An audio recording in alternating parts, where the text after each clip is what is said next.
C. Joseph Vijay எனும் நான்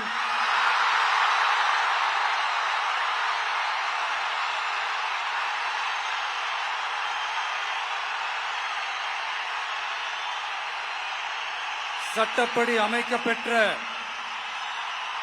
இந்திய அரசியல் அமைப்பின்பால் உண்மையான நம்பிக்கையும் மாறா பற்றும் கொண்டிருப்பேன் என்றும்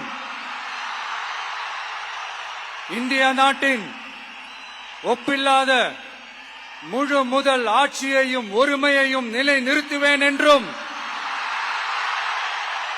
தமிழ்நாட்டு அரசின் முதலமைச்சராக உண்மையாகவும் உளச்சான்றின்படியும் என் கடமைகளை நிறைவேற்றுவேன் என்றும்